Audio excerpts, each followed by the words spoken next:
Hi loves, welcome back to the Good Food Baddie channel. I'm Capri Lilly, and today we're just going to jump right into it. I'm sure you're wondering, what is sea moss? What is all the hype around sea moss? And today I'm going to tell you everything you need to know about sea moss. So sea moss is, of course, an amazing superfood, and it's up and coming in popularity due to its amazing health benefits. Sea moss is rich in amino acids, vitamin A, vitamin C, antioxidants, omega-3 fatty acids, and minerals. And speaking of minerals, it actually has 92 of the 102 minerals that your body needs to thrive. Because sea moss is a mucilaginous food and has a more gelatinous texture, meaning it's sticky and thick, it helps to soothe the mucous membranes in the body. So it's really good for respiratory health, for digestive health. It helps break down that excess mucus in our bodies. And it's also a prebiotic. It helps promote the good bacteria and kills all the bad bacteria in the gut, which is great because guess what? That promotes digestive health as well. You can learn more about sea moss and its benefits in my latest post. It's linked below in the description box, so don't forget to check it out. But for now, we're just going to jump right into how to prepare sea moss, how to make sea moss gel, and then I'll share with you the delicious smoothie at the very end. So this is the Irish sea moss that I use. I got it from Donata Skin Food, and I have it linked in the description box below. You definitely want to make sure that you're buying your sea moss from a reputable source so it's not contaminated. And this is what the dry sea moss should look like. And you see it's like a yellowish, reddish tint, and this is completely dried out, it's hard, and you'll see how it transforms once we clean it and I'll let it soak. So you're going to start by cleaning the sea moss, and you want to make sure to use purified water. Make sure your water is clean. And I'm just going to make sure I pour enough water to cover the sea moss. And here I have about 4 ounces of sea moss, and I'm covering it with 64 ounces of water. And you can see here how quickly the sea moss absorbs the water and starts to expand. Take a note of this because later you'll see how big it gets. So now with clean hands, I'm going to massage the sea moss. I'm going to try to take out any pieces of debris or any pieces of dirt that I see.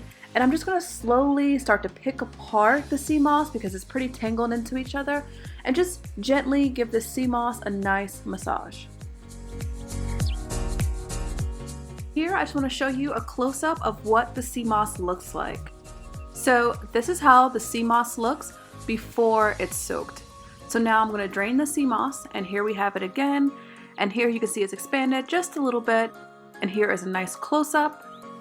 And now I'm going to cover it with water again, massage it again, and make sure to get any particles, any dirt, any debris out of the sea moss. You want to make sure it's nice and cleaned well. Remember, this is coming from the ocean, so we want to make sure it's nice and clean so that we can use it in our food. So now I'm going to drain the sea moss one final time, and here it is, and it's ready to be soaked. So now again, with purified clean water, we're going to make sure that the sea moss is covered. Now cover the bowl and let the sea moss soak for at least 12 hours, and you can leave it on the countertop. And now after it's soaked for 12 hours, here it is, here's the sea moss, and you can see how much it is expanded.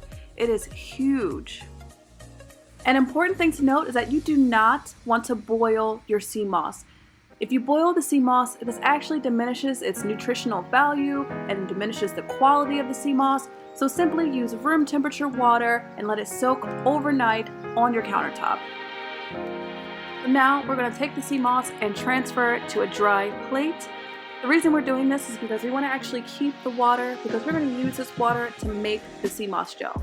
We don't want this water to go to waste because there's lots of the minerals from the sea moss still inside. So you can actually use the sea moss now in this state and just put a handful into your smoothie, but I like to make a gel with it, and that's what we're going to do next. So we're going to add most of the sea moss to the blender.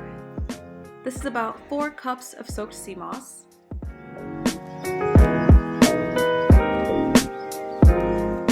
And now we're going to take that water that was soaking the sea moss and we're going to pour it inside. This makes about 64 ounces of sea moss, which is a lot. So you see how much it expanded. You don't really need to use much sea moss to really get much out of this. You can use about 1 ounce and it'll get you a nice 24-ounce jar of sea moss gel.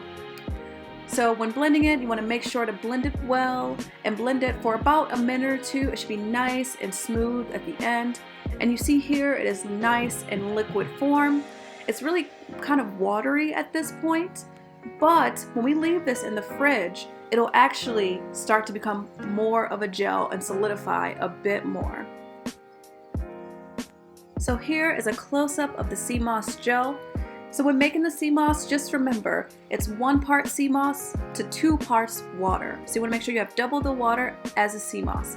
And you want to make sure also to store this in an airtight container. You want to make sure to keep this in the fridge to maintain a high quality. And I made a ton. Look how much extra I have.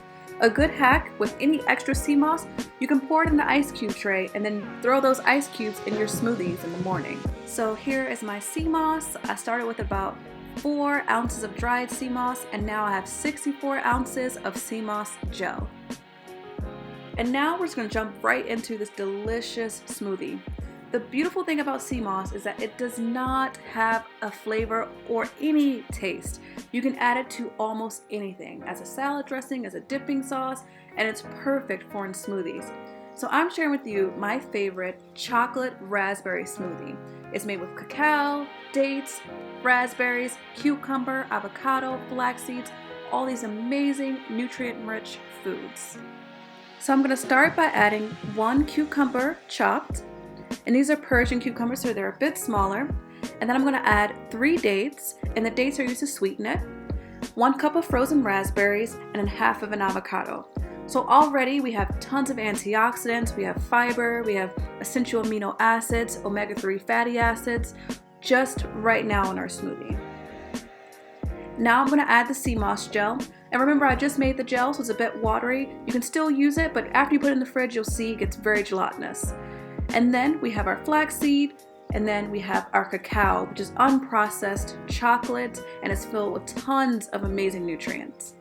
And now I'm going to add my almond milk, and I like to add 1.5 cups because I want my smoothie to be nice and creamy. So now I'm going to blend the smoothie for about a minute or 2 until it's nice and smooth and creamy, and it looks amazing, like a delicious chocolate treat. And my chocolate raspberry sea moss smoothie is all finished. I'm going to top it with coconut shavings, fresh raspberries, and enjoy. I hope you like this video, and I hope you like the chocolate raspberry sea moss smoothie. Don't forget to like, comment, share, and subscribe. Hope to see you next time.